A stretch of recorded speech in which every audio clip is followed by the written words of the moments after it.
Atos 17, 1-34. Então Paulo e Silas passaram pelas cidades de Anfípolis e Apolônia e chegaram a Tessalônica, onde havia uma sinagoga judaica.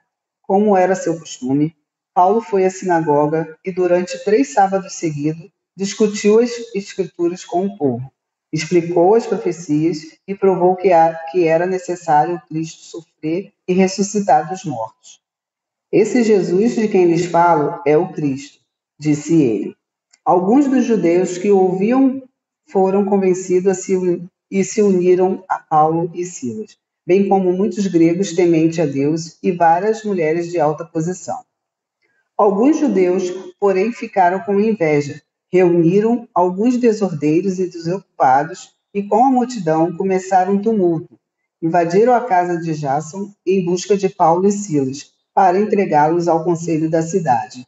Mas como não os encontraram, arrastaram para fora Jason e alguns outros irmãos e os levaram diante do conselho. Gritavam: aqueles que têm causado transtorno no mundo todo, agora estão aqui, perturbando a nossa cidade. E Jason o recebeu em sua casa. São todos culpados de traição contra César, pois afirmaram que existe um outro rei, um tal de Jesus. Ao ouvir isso, o povo da cidade e o conselho se agitaram. Então os oficiais obrigaram Jason e os outros irmãos a pagarem fiança, e depois o soltaram. Ao anoitecer, os irmãos enviaram Paulo e Silas a Bereia. Quando lá chegaram, foram à sinagoga judaica.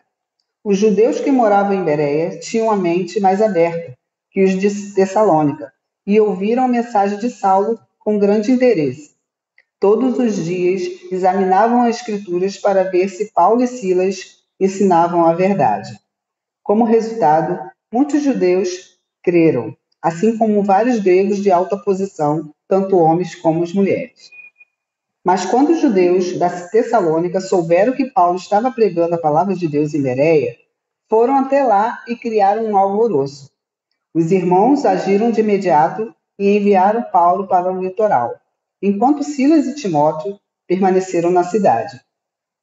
Os que acompanharam Paulo o levaram até Atenas e depois voltaram a Bereia, com instruções para Silas e Timóteo irem ao encontro dele o mais depressa possível. Enquanto Paulo esperava por eles em Atenas, ficou muito indignado ao ver ídolos por toda a cidade. Por isso, ia à sinagoga debater com os judeus e com os gentios temente a Deus, e falava diariamente na praça pública a todos que ali estavam. Paulo também debateu com alguns dos filósofos epicureus e estoicos, quando lhe falou de Jesus e da ressurreição. Eles perguntaram: o que esse tagarela está querendo dizer? Outros disseram: parece estar falando de deuses estrangeiros. Então levaram Paulo ao conselho da cidade e disseram: pode nos dizer que novo ensino é esse? Você diz coisas um tanto estranhas e queremos saber o que significa.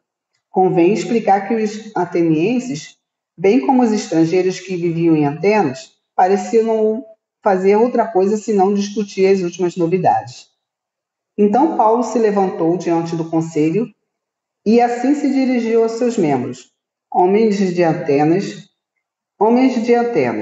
vejo que em todos os aspectos vocês são muito religiosos, pois enquanto andava pela cidade, reparei em seus diversos altares. Um deles trazia a seguinte descrição: ao Deus desconhecido. Esse Deus que vocês adoram sem conhecer é exatamente aquele de que eles falam. Ele é o Deus que fez o mundo e tudo que nele há. Uma vez que o Senhor dos céus e da terra não habita em templos feitos por homens, não é servido por mãos humanas, pois não necessita de coisa alguma, ele mesmo dá vida e fôlego a tudo e supre a cada necessidade. De só um homem, ele criou todas as nações da terra, tendo decidido de antemão onde se estabeleceriam e por quanto tempo. Seu propósito era que as nações buscassem a Deus e, tateando, talvez viesse a encontrá-lo. Embora ele não esteja longe de nenhum de nós, pois nele vivemos, nos movemos e existimos, como disseram alguns de seus próprios poetas, somos descendências dele. E por ser isso verdade, não devemos imaginar Deus como um ídolo de ouro, prata ou pedra projetado por artesãos.